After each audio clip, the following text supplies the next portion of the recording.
Good day, 30 and welcome to Midday Live. My name is Noble Crosby, and in the bulletin this afternoon, as government engages independent power producers in crunch meeting, minority accuses the finance minister of selectively paying independent power producers, leaving others.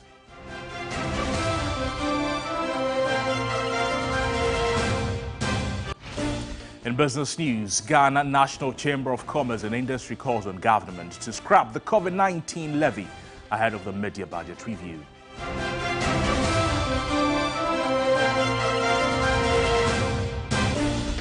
We'll bring you some international news as well, as United Nations Human Rights Commissioner urges British government to rethink its proposed policy to deport asylum seekers to Rwanda.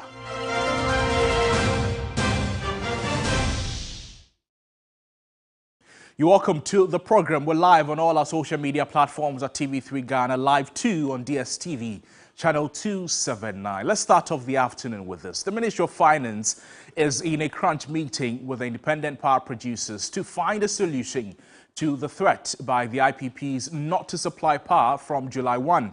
In a letter, the independent power producers threatening to cut off the supply of electricity starting on July 1, 2023 if an interim payment of 30% of the unpaid debts was not made. We will bring you updates in the course of the day on the progress of the meeting. But in the meantime, the minority is taking the finance minister on, accusing him of selectively paying some independent power producers and leaving out others in the $1.5 billion debt to them. Ranking member on the Mines and Energy Committee of Parliament, John Jinapor, addressing the press in Parliament, says former President John Mahama is appealing to the IPPs not to trigger their 1st July deadline to shut down their plans over the indebtedness. Indeed, the Mines and Energy Committee met the independent power producers over the weekend. The situation is indeed dire. We are on the brink, and if nothing is done, the independent power producers will shut all their plants, bearing in mind that these IPPs constitute about 70%, to be specific, 67% of thermal power produced in Ghana. So a shutdown of their plants would mean that this country would experience massive load shedding, massive blackouts, massive doomsday that has not been experienced before. But when 50% of the total power produced is taken out, your guess is as good as mine. I have spoken to former President Mahama, and he has indicated that on his behalf, I should make a passionate and humbling appeal to these independent power producers, that for the sake of this country, he's making a passionate appeal to them to reconsider their decision towards shutting their plants on the 1st of July. That is the deadline they've given to government. And so we want to make a passionate appeal and plead with the independent power producers to give government and the nation some more time. But even as we are pleading with them, we wish to call on government to demonstrate leadership, to show commitment. And I think that the approach being adopted by the finance minister will not resolve the issue. The finance minister, instead of dealing with the chamber of IPPs, is engaged in selective payments, discriminatory payments, selecting some preferred IPPs, paying them, and leaving others to their own fate. We want to call on the finance ministry and government, and particularly the president, to intervene urgently in this matter and ensure that we find an amicable solution. The debt, as we speak now, is about $1.7 billion. Wow. Well, the executive director at the Africa Center for Energy Policy, Benjamin Boakye, says government cannot afford to pay the 30% of the IPP's debts they are demanding. How government is going to meet that request. I think what they are requesting is 30% on their debt as of March, which was around 1.3, 1.4 billion. So that alone, 30% is close to 400 million. If the 30% is on the debt as of today, I mean, we're close to $2 billion, about $1.9 billion. That will be heavy for government to raise at this point in time. The expectation that there could be load shedding even 2 days to, the threat in itself is quite distracting for a power consumer who ordinarily should have no role in this kind of tussle, because once you pay your electricity bill, all you expect is for the power to be provided to you. All right, so that is the sad reality. But as to whether the IPPs will be able to carry out their threats, we can only live to see. So now this is what we know, that there is a major power blackout happening in the country from July 1 if the independent power producers go ahead with the timelines they have given government over the close to $2 billion owed them. We see shortly on your screen what their demands are and to put briefly what is going to happen going forward. So the independent power producers, they control over 47% of Ghana's total power generation mix. That tells you their weight in the country's energy and electricity sector. And they contribute 67% of Ghana's thermal power. You add that to the 47, you see how crucial they are. We're looking at about $1.9 billion of debt owed them from the government, and all they're demanding is 30%, and that would represent about 570 million of the arrears owed, and that, according to Ben Boakye, government will not be able to pay them even the 30% they are demanding for. So if they're demanding 30% and we understand government will not be able to pay them the 30%, what happens going forward? So they're set to go off the national grid effective July 1, 2023. And that is barring any last-minute intervention by the government. The independent power producers, they are set to go off the national grid effective July 1, 2023. And that means there's a major power blackout looming over the $1.9 billion debt owed the independent power producers. Well, this is certainly a subject to be staying on in the subsequent bulletins, especially as we understand that the independent power producers are in a crunch meeting with the Finance Ministry as we speak. But let's now take you to Parliament and engage with my colleague Komla Klucha, parliamentary correspondent there. A busy day for Parliament, we understand. Komla, thank you so much for joining us on the program. We understand James Gyakye Quayson is expected to be sworn in as the new Member of Parliament for Assin North. Has that happened yet? No, that has not happened yet. It's been listed on the order paper as item number 2.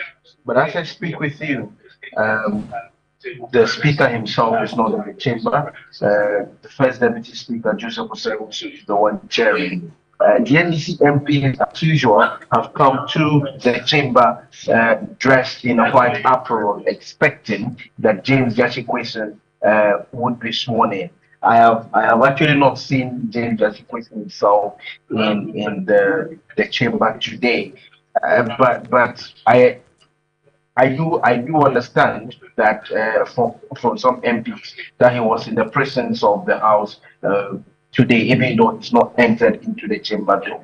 And so they have that expectation. But once the Speaker is not around, I'm not too sure if this is going to be done. And I am tempted to believe that the Speaker himself is the one who is going to be commissioning this post. And so if the Speaker is not chairing, it does not appear that he will be sworn in again. And also, my checks from the Speaker's secretariat, I'm yet to be apprised with. Maybe by close of the day or so, the Electoral Commission may have informed the Speaker officially of that rate of elections that James Gyakye Quayson has been elected as a Member of Parliament for the Assin North constituency. Speaking with you now, I do not have that indication. So, Kamala, we know that is amongst the key issues that has been listed in Parliament to be dealt with today. But apart from that, what else are we looking at in Parliament? Well, they're just looking at the business statement for the ensuing week. That's next week. The majority leader just concluded that concerns have been raised about number of questions members of parliament ask ministers and the responses they get from them. It does appear that NDC MPs especially have not had most of the questions that they have asked been answered to. In fact, we understand about 700 questions have been asked various ministers, and those responses are yet to come. Now, there's also the issue about when the LGBT bill, or the proper the promotion of proper human sexual rights and Ghanaian Family Values Bill 2021 because it's been listed, but it's not been done. Yes, yesterday we got a confirmation that the chairman of the committee on legal, constitutional, parliamentary affairs, Kwame Nyumedu Entry, and his ranking member are in Belgium, and they would be returning this weekend. And so from Tuesday thereabouts, you should be expecting that the House will start to work on the anti-LGBT bill, which is the second reading of that particular bill. So it does not appear that much is going to be happening in the House, apart from the statements that may be coming. Yeah, that's basically what's going to be happening. Komla Klutse, thank you so much for those updates from Parliament. Komla Klutse is a parliamentary correspondent, and that house is led by the Speaker of Parliament, who visited Media General, and he says that selective justice is of concern to him. So still on the Speaker's visit, Abang Bagwin says selective justice is an affront to the peace in the country. He regretted that the MP-elect for Asin North constituency, James Gyakye Quayson, is still being pursued to be prosecuted. James Gyakye Quayson won the 2020 parliamentary election in the Asin North constituency to represent the people there. But in November 2020, a group called the Concerned Citizens of Asin North petitioned the Electoral Commission in the Central Region to revoke his candidacy, arguing that he owed allegiance to Canada. The Supreme Court later ruled that Gyakye Quayson should stop holding himself as an MP and subsequently directed Parliament to expunge his name from its records, declaring his election as null and void. In the heat of the campaign in Asin North for the by-election, President Akufo-Addo asked the people if they wanted to elect a member who could be jailed. This did not sit well with many, particularly the NDC. A law professor and a fellow at the Center for Democratic Governance, Professor Kweku Asare, has this to say. That notion that at the time of filing your nomination, you should be a single citizen is wrong as a matter of law. I mean, anybody at all can go and read the PNDC law, and when you read the PNDC law, it is crystal clear that Gyakye Quayson qualified to run for MP. And in fact, the Electoral Commission itself is the one that wrote those regulations. They said he qualified. The Speaker of Parliament, at a courtesy call on the management of Media General, said it is sad that Gyakye Quayson is still being pursued.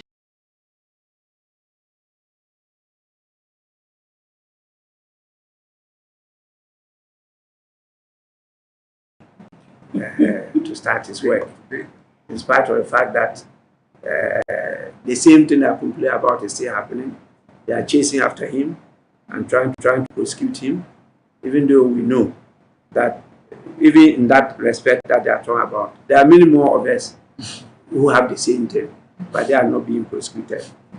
That is the country we are in, and we need to bring this out. Once you have selective justice, you never have peace. Once you have justice, there will definitely be peace, where everybody matters. And therefore, you work together. But if you say, I don't matter, then you too, you don't matter. And then that's a conflict situation. And so we need to look at this together. And I believe that after we sworn in a member, we still get our hung parliament 137. He says the hung parliament is the doing of God to change a lot of things in the country. Nobody decided on that apart from the Almighty God. And the only independent member comes from the party in government and says he's independent. And the speaker, who is impartial, comes from the party who is in opposition. Who has decided this? Is it any of us? It's God. And there's good reason why God decided it. That this is the opportune time for us to change things. Things that the earlier parliaments were struggling to do because of mob action, majoritarian system, where you have many MPs from one party and behind pushing whoever is their speaker, and the presidents adding their weight to it. The speakers definitely are human. They could not stand up to the pressure. Away from that subject, they were abducted from their homes and brutally murdered in cold blood during curfew hours on June 30, 1982. The unwavering dedication to the rule of law and impartial administration of justice cost them their lives. The Ghana Bar Association and the Judicial Service held a remembrance service for Justices Frederick Poku Sarkodie, Mrs. Cecilia Afran Kranting Ado, Kojoa J. Japan, and Major Retired Samakwa. Speaking to TV3, social media coordinator of the Ghana Bar Association, Mapanga, called for circumspection in the criticism of the country's judiciary. Well, yes, we have made some very significant progress as a result of that incident. Now, judges are assigned personal police guards who are armed and well trained. So security has been improved for judges within the court premises, outside the court premises, and even in their private homes. Security has been improved.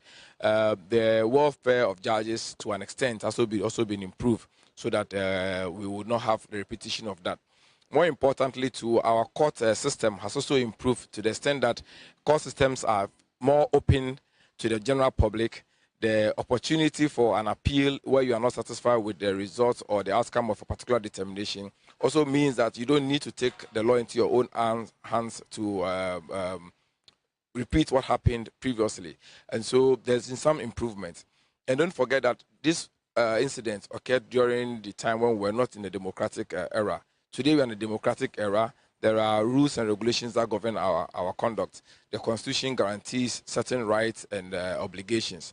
And so there's been improvement in the processes and procedure that allows individuals to vent their disappointment through the legal process. If you are not happy with the outcome of a particular case, you have the right to appeal, all the way from the district court to the circuit court to the high court to the court of appeal and to the Supreme Court. And the opportunities are there for everyone to do so. The fact that the court processes is also open to the general public allows some amount of transparency. We know that you can't have 100% system where everything is right. What we have observed in the recent past is that there's been some unfortunate misunderstanding between the public and the bench sometimes, which leads to some unfortunate comments from members of the public. But I keep saying every day that the judiciary is not beyond criticisms. The judiciary is also subject to criticisms. Every appeal process is a criticism of a judge's judgment or decision. The academia always writes articles to criticize the judgment of judges all the time. It's allowed.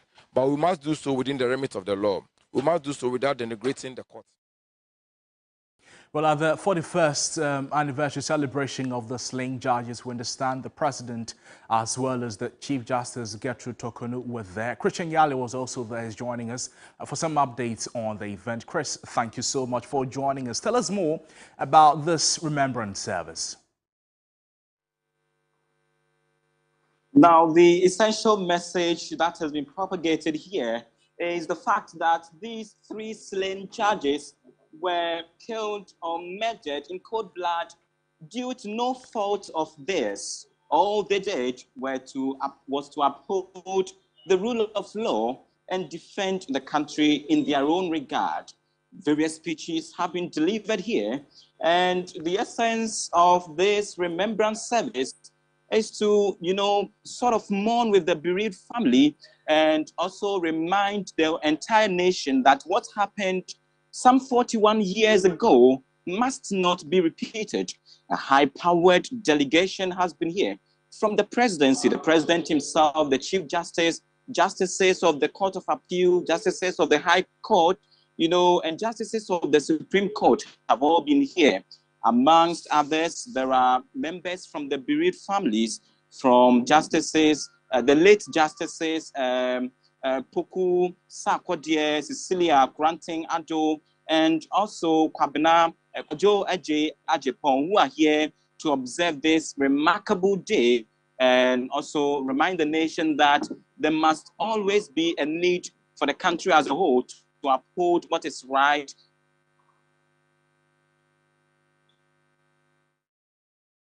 Unfortunately, we lost my colleague Christian Yali there, but he was bringing us updates on the 41st anniversary of some slain 3 judges some 41 years ago. Keep an eye here on TV3. We're bringing you details of that remembrance service in a subsequent bulletins. Christian Yali, thank you so much for joining us on the program. To some other subject and presidential advice on health, Dr. Anthony Nsiah-Asare says government has sufficient funds for the Agenda 111 project, despite inaccurate reports of stalled projects. He gave the assurance at a media briefing in Kumasi.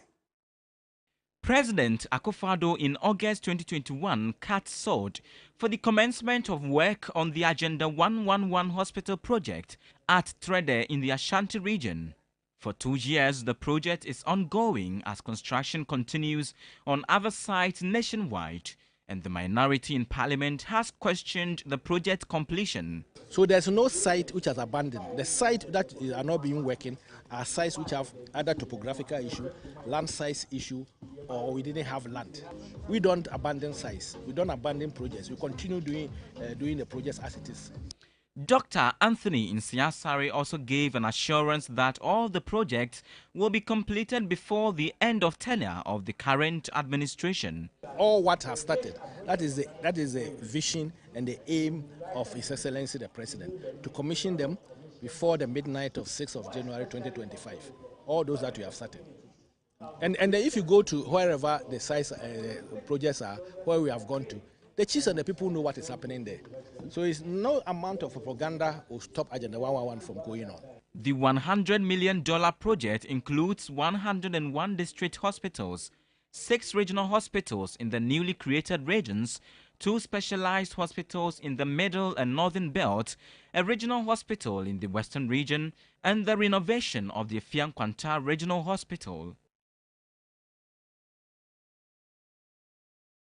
Now, presidential candidate hopeful of the New Patriotic Party, Alan Kyerematen, is set to engage party delegates in a series of cluster meetings throughout the country. This is part of his campaign tour to garner support for his presidential bid.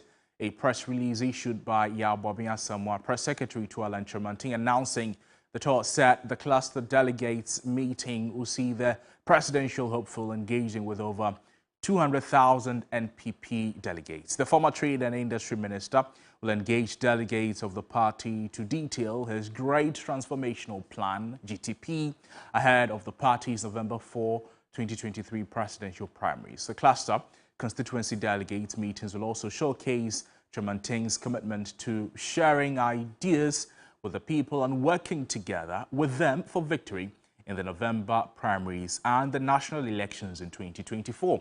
The class engagement will commence on Monday, 3rd July, from the Greater Accra region, and from there move to other regions in the country.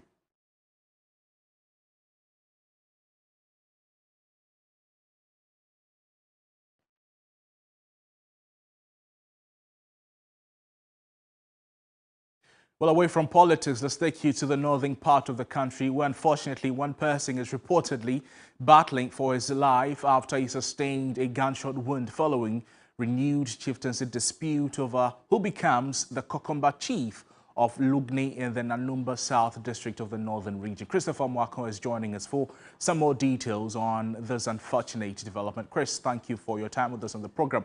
What is happening there?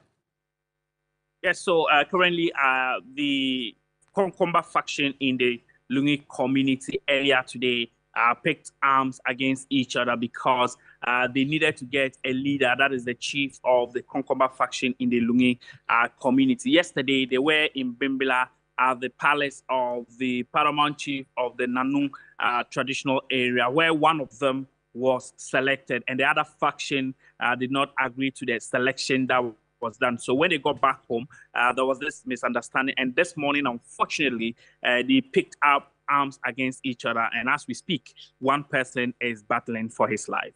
So talk to us about the security situation there coming as a result of this unfortunate clash. Yes, so I engaged the district chief executive for the area, and DISEC has since deployed police military to the area. Yesterday, sensing the tension in the area, the DC, together with his DISEC members, deployed police to the area. But because of the seeming tension in the area yesterday, because tensions had gone up, and so they had to deploy more personnel. And this morning, military were deployed from Bimbala to go and add up to the police to ensure that calm is restored in the community. So as we speak, there is some relative calm in the area, even though people are seen to be peeved within them. But the issue of sporadic shooting that characterized the resurgence of the conflict earlier today has calmed down. People are going about their normal duties. Chris, thank you so much for joining us with those updates from the northern region. As we understand, one person is battling for his life after he sustained a gunshot wound following renewed chieftaincy dispute over who becomes the Kokomba chief of Lugni in the Nanumba South district of the northern region. Let's go back to an earlier story concerning the NPP flag bearer hopeful Alan Kyerematen and speak with Yabomi Asamoah, who's the press secretary of Alan Kyerematen. Mr. Asamoah, thanks so much for joining us. What is the essence of the cluster constituency delegates meetings? We understand your foot is heavy on the pedal in the campaign for Alan Kyerematen. The key, if I may say, central core of the delegates in public service is to lift the spirits of the party, the rank and file of the party, to energize the party for the battle ahead. Apathy is probably our biggest enemy going forward. And this is the time that aspirants go around meeting delegates. But usually, you meet delegates on their own turf, within their own constituencies, and it tends to be closed door.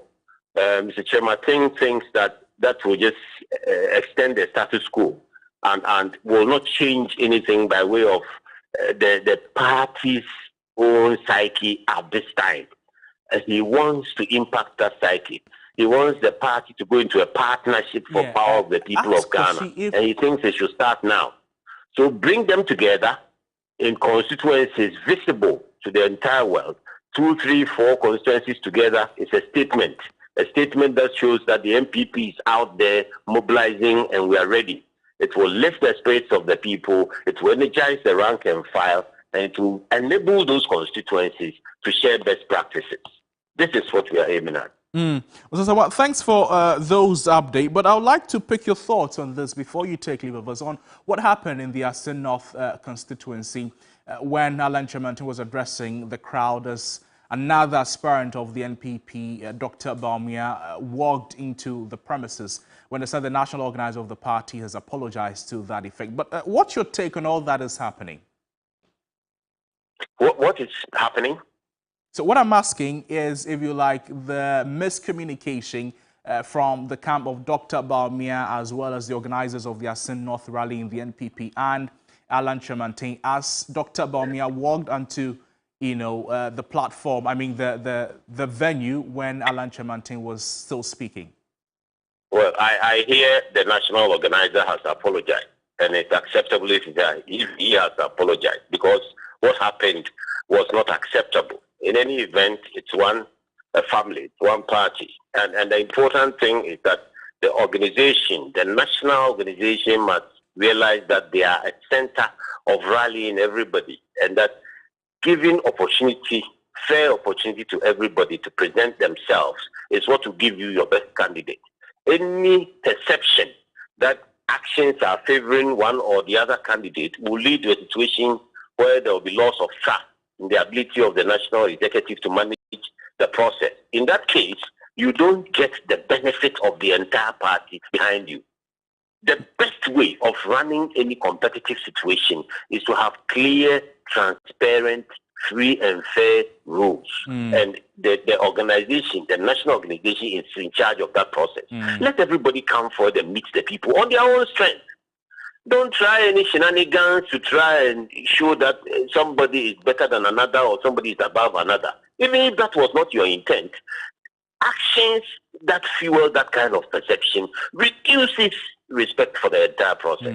So I am happy that the national organizer here, he has apologized. I haven't seen any formal apology, but I hear he has apologized on air. It's acceptable in good faith, but going forward, I think it's important that he makes it absolutely clear to everybody that he's in the middle, he has no intention of favoring anybody, and that he will preside over a free and fair election. Mr. Soma, briefly before you go, how's campaign going? Excellently well. Look at this innovation that we are bringing forward. Right. I mean, the risk of it.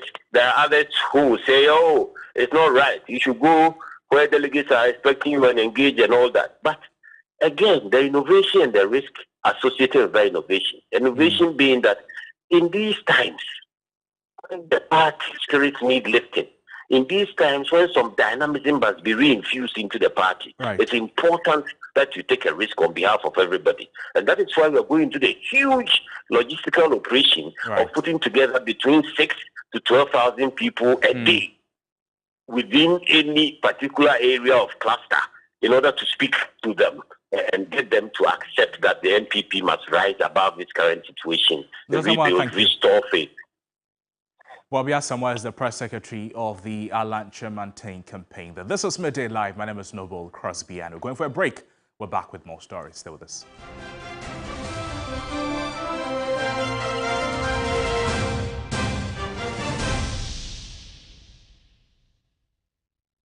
Ladies and gentlemen, we're going to demonstrate to you the superior properties of Flamingo paint as compared to other paint brands on the market. We take equal quantities of Flamingo paint and this ordinary paint. We then dilute them with water. And now, let the test begin. The gentleman on the left is going to apply the ordinary paint, and the gentleman on my right will use the Flamingo superior paint. As you can clearly see, Flamingo has the obvious better hiding.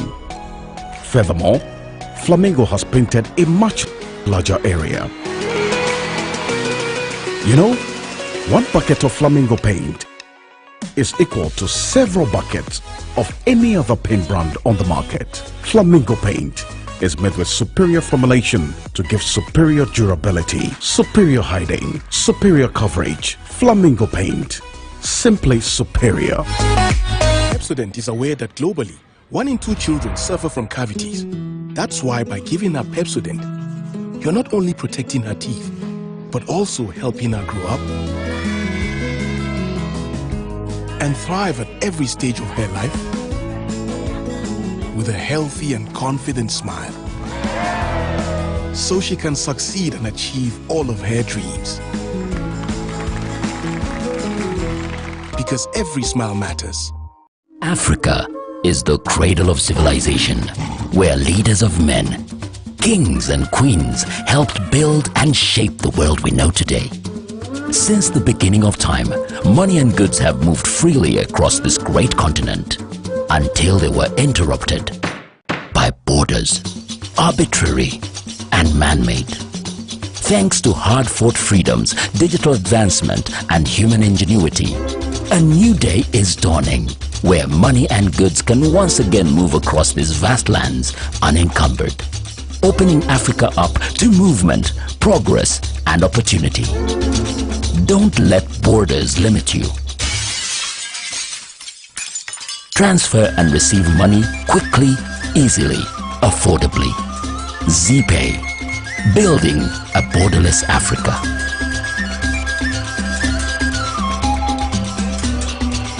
Everybody knows Acrobato. And if you know Acrobato, it means you know M-Punch Homeopathic Clinic. M-Punch Homeopathic Clinic is my pillar. Let's hear what others are saying about M-Punch Homeopathic Clinic. Who will be careful M-Punch one? Chese na me ankasa me period no say problems wom. Ntina ma wo ho idea ma me. Papa chese na nya asem ketewa. Na me coin point no mo hwe me modem no mo hwe bibia na so mo meduro. Ma meduro me fire no. Ene ma won kra me enu. Kofro kwa na mkwan mu a eba. And everything yourself. Me ma me no adwodwo eda ho a wontumi nante. And then you call endpoint. O mama no nura and then the wire dia wetimi asori anante. That's endpoint for you. Ofa Roberto. Hello. Hey, ohwehwe what chair. Okay. A free bra wo di endpoint what dance. I me call you no. Me Joseph sema na enkoyie. En person na my emre nyina na magina sebema. Na me no be fie for there. The one dey nyina jaresa. You heard everything. I have secret. Endpoint is my secret. Endpoint homeopathic clinic. I'm free. Blah blah blah blah blah. She blood. Togo. Na bien na hina pai no. She blood ma me tell front why. Oh, what can you say? When I'm some menya fort kakra.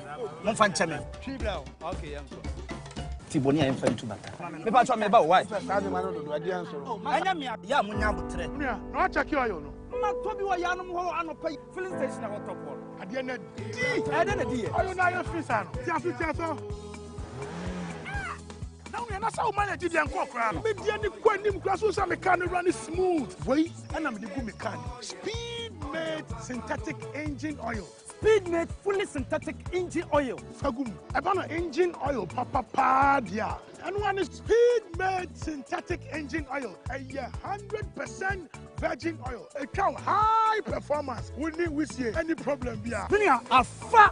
Enjoy. Kuko rata motors and say only na accredited agent. Who gonna have fun baby. Who benya The 3FM Baby Fair is here. Parents, make it a family affair with fun photo booths for family shoots, kids arena for the kids to have fun, and so much excitement. This fair will be a one-stop shop for all childcare products, clothes, toys, child development products, and so much more for every child of every age. 3FM Baby Fair on the 7th July, 8th July, and 9th July 2023 at Marina Mall, Airport City, Accra. To be a part of the fair and exhibit your products and services as a vendor, please call 0244 405027 right now. The 3FM Baby Fair, your one-stop shop for all your childcare products. The 3FM Baby Fair is proudly brought to you by Marina Mall. 3FM, your urban.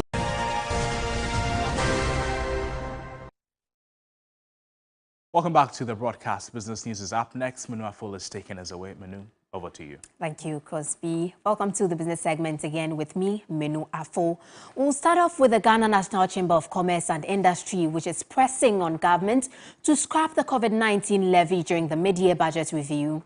The levy was introduced as part of government's response to the pandemic. However, it has since faced some resistance by industry players due to worsening economic situations. Despite government's insistence on maintaining the 1% COVID-19 health recovery levy, President of the Ghana Chamber of Commerce and Industry, Clement Osei-Amoako, says the tax places undue burden on individuals and businesses. Addressing the media at the opening ceremony of a 3-day bazaar organized by the Chamber, he called on government to consider some taxes already introduced to bring relief to businesses. After the haircut, when others have lost their monies, this is not the time that we will overburden us.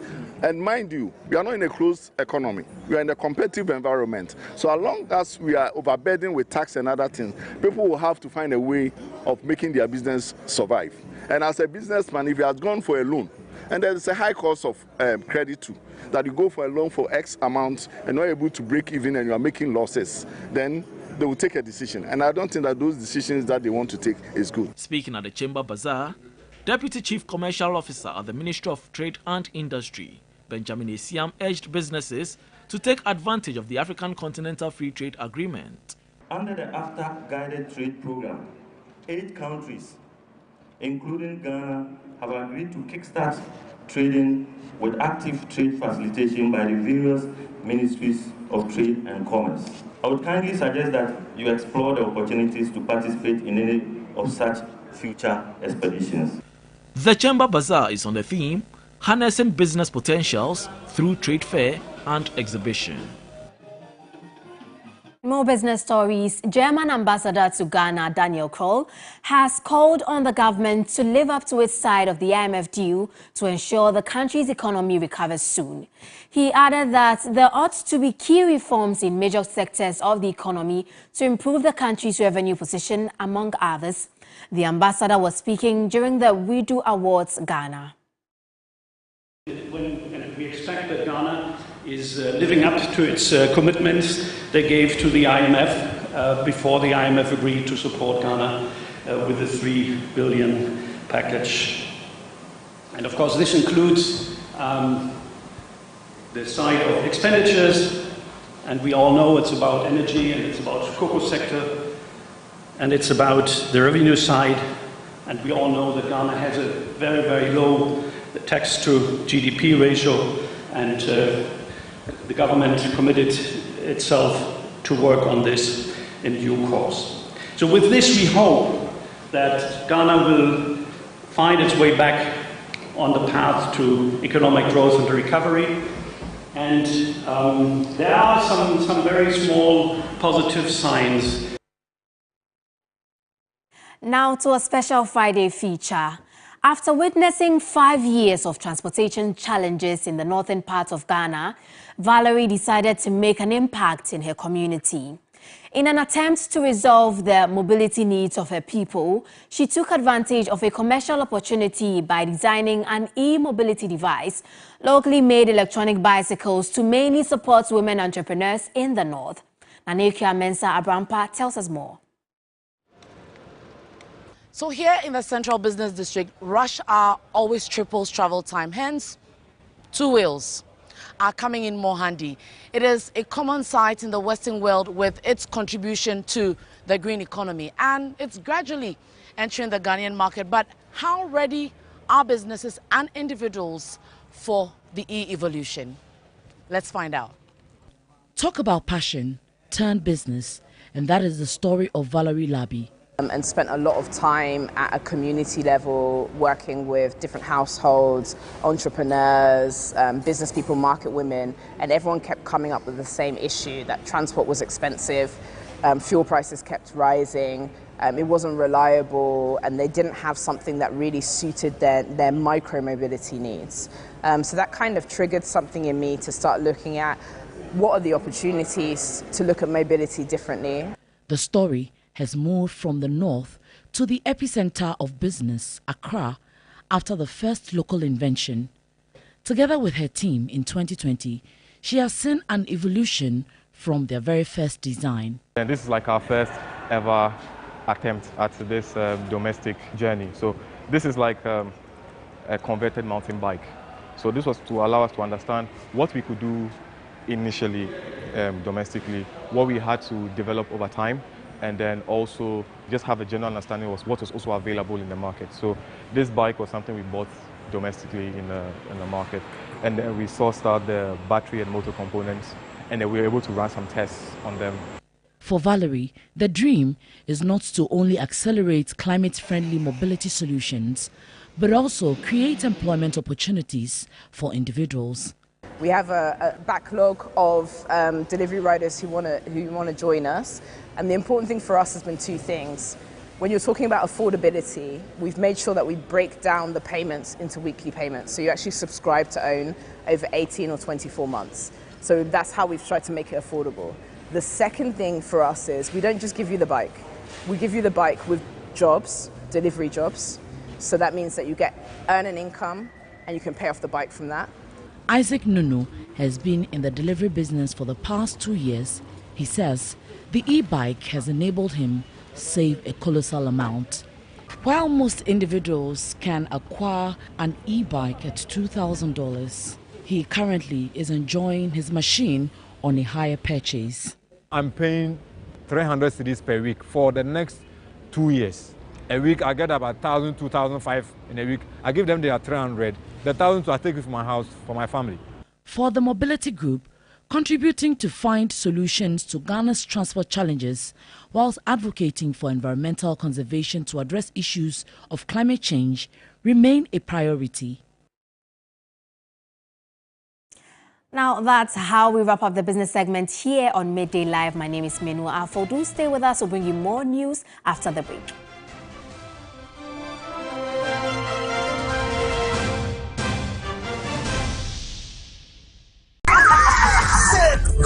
The 3FM Baby Fair is here. Parents, make it a family affair with fun photo booth for family shoots, kids arena for the kids to have fun, and so much excitement. This fair will be a one-stop shop for all childcare products, clothes, toys, child development products, and so much more for every child of every age. 3FM Baby Fair on the 7th July, 8th July, and 9th July 2023 at Marina Mall, Airport City, Accra. To be a part of the fair and exhibit your products and services as a vendor, please call 0244 405027 right now. The 3FM Baby Fair, your one-stop shop for all your childcare products. The 3FM Baby Fair is proudly brought to you by Marina Mall. 3FM, your urban lifestyle radio. It's time to pause from the tight schedules and deadlines, escape from the traffic after work, let down our hair and unwind. With fun corporate games, tasty grills over chilled refreshing drinks, live band action and non-stop jam by seasoned DJs and guest artists. Join us for the 3FM Corporate Connect, happening on Friday, the 30th of June at the Gold Coast Restaurant from 5 p.m. For more inquiries and sponsorship, please call 0244 405 027. 3FM Corporate Connect, powered by Origin. 3FM, your urban lifestyle radio. The confessor says that he received a confession that he does not know what to do with it. In the course of the deliverance, he started confessing. So he confessed that he has killed 2 virgins and plucked their hearts out for money rituals. Yes. Does he break the trust of the one that confessed to him? You talk to the person, God will forgive. But there is a spiritual law and there's a legal aspect of the law. There is a part of the Bible that makes us understand that we should desire repentance. Certain things you hear are for your ears and for your discretionary action strictly. When nothing happens, you are free.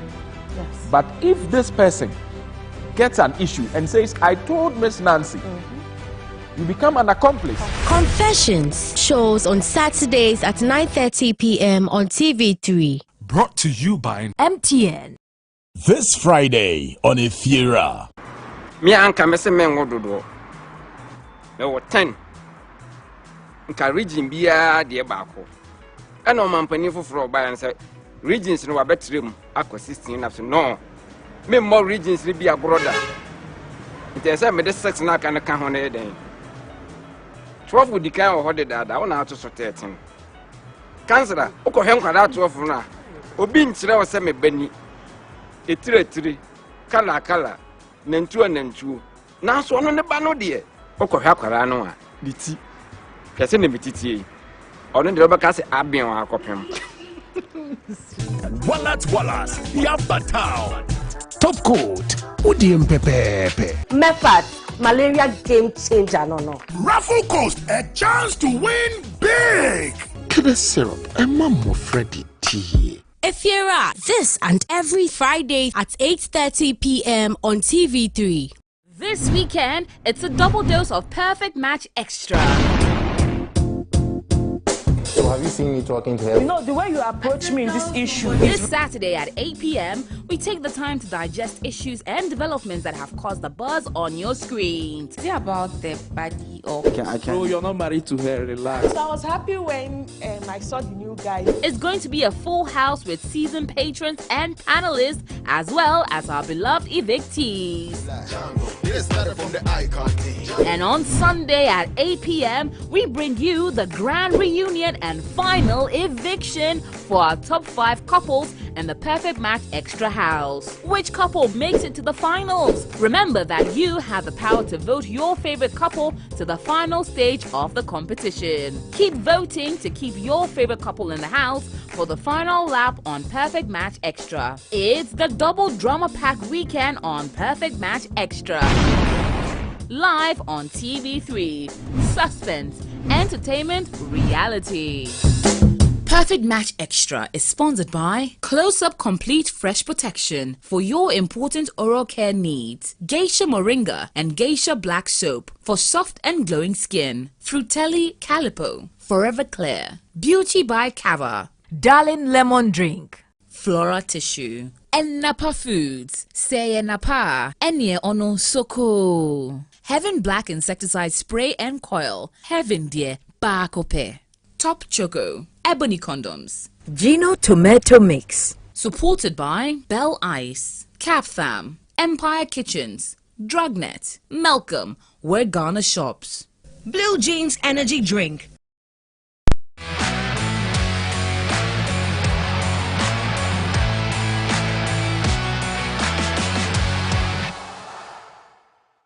Welcome back. Sports News is up next, and Kevin Owusu-Ansah is taking us away in sport. Kevin, over to you. Well, thank you so much, Noble Crosby. And let's begin from the Under-23 Africa Cup of Nations tournament in Morocco. Ghana entered crunch final Group A game against Guinea to boost their chances of qualifying for the 2024 Olympic Games in Paris. As the match takes place at the Grand Stade of Tangier, Guinea only needs a draw to secure a spot in the semi-final stage, while Ghana must collect maximum points. The Black Meteors, after a win against Congo-Brazzaville in the group opener, suffered a 5-1 defeat to host Morocco, while Guinea recovered from their closely contested 2-1 loss to Morocco in the first game to thrash Congo 3-1 in the second. Now, with both Guinea and Ghana accumulating 3 points from 2 matches, Guinea currently holds the advantage in second place due to a better goal difference. Kickoff is at 8 p.m. Ghana time.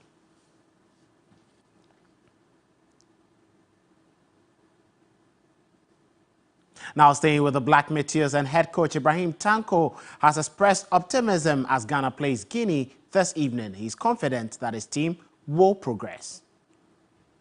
We are happy that we have our last game, and definitely we want to go to the next stage, and by doing so we have to win our game. And I think the team is prepared, and the technical team, everyone is prepared, and so that we will have our 3 points, inshallah. Yes, and regarding the last game, definitely we watch our game, and what we did wrong, we are going to correct it. And when it comes to the opponent, definitely we knew that draw is good for them, but we have to win. And my team is prepared. I mean, we sacked them very well after this defeat against Egypt. And most of them have been in football for a long time. They know these things can happen. We just have to put it behind us and then to face the game. This is the most important thing, and I think the team is ready. Now, away from that, Manchester City footballer Benjamin Mendy raped a young woman when then told her it's fine. I've had sex with 10,000 women, a jury has heard in England. The 28-year-old is accused of attacking the woman, who is age 24, at his £4 million mansion in Mottram, St. Andrew in October 2020. He is also accused of the attempted rape of another woman, age 29 at the time, who said he also attacked her at his home 2 years before. The footballer has denied both charges.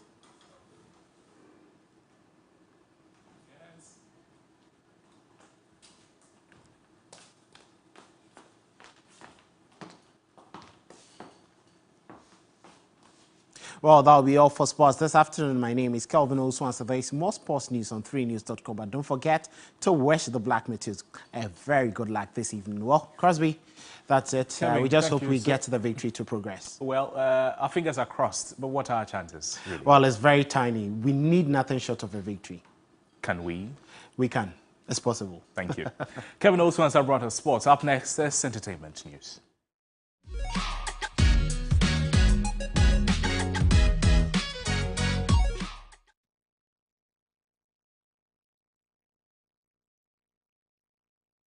Noella is here for the latest in entertainment. Noella, what's coming up? Well, this morning we had a conversation on New Day, so we have some of the sound bites from the submission. So let's get into some entertainment news updates here On Midday Live, my name is Noella Donko. Now, brand and communications expert Dr. Ike Tando says celebrities should employ the services of full-time PR persons to handle their affairs.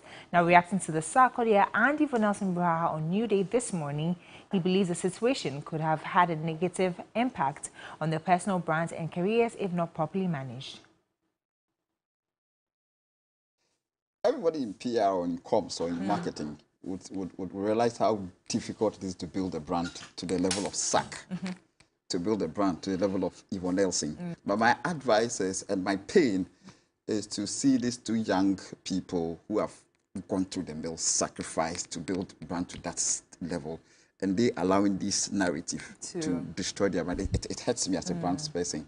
And I say that anything you are doing today as a brand would have to align with your core mission and your core values of how you want to position the brand in the minds of people. And this, what is happening is going to have a negative effect on their trade, on their career, on their incomes, on their relationships, etc., etc. Sarkodie has built a very solid brand, and we are all praying and hoping that it could go much more global. Now, people like my good sister here, people who also think that womanhood has been affected. Once they are going to have a deal for you and are going to sign it, we are going to base that deal, which is so much, which is so unfortunate. I think that they must be sensitive to their brands, they must be protective of their brands, and they must align their brand vision to whatever they say or whatever they intend to do.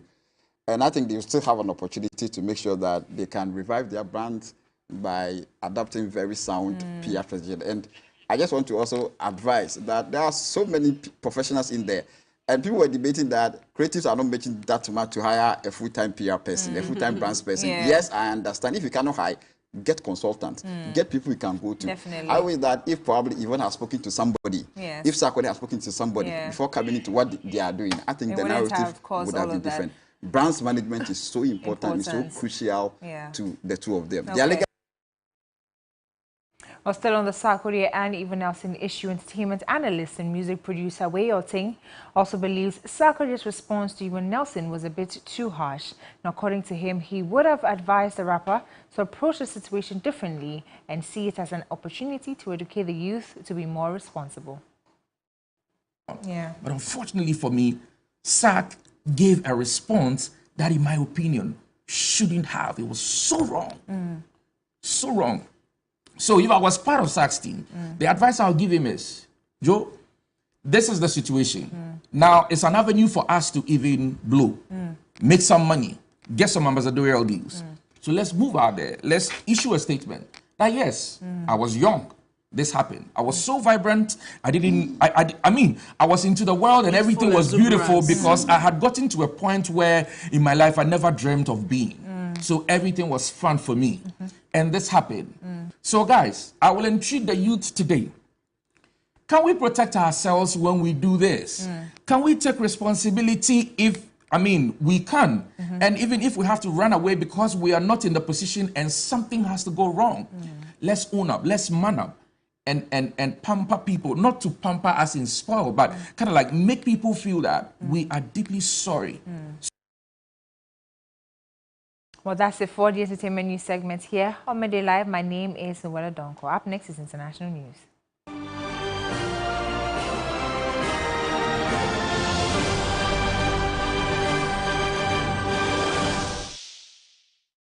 Well, the United Nations Human Rights Commissioner has urged the British government to rethink its proposed policy to deport asylum seekers to Rwanda. It follows a ruling on Thursday by the Court of Appeal in London that the policy is unlawful. Now, we said the British plan raised very serious concerns in terms of international human rights and refugee laws. The UN Refugee Agency also welcomed the court's decision, saying the UK should pursue other measures, including cooperating with its European neighbours. The British government is planning a further appeal, saying it is determined to stop the arrival of migrants on small boats.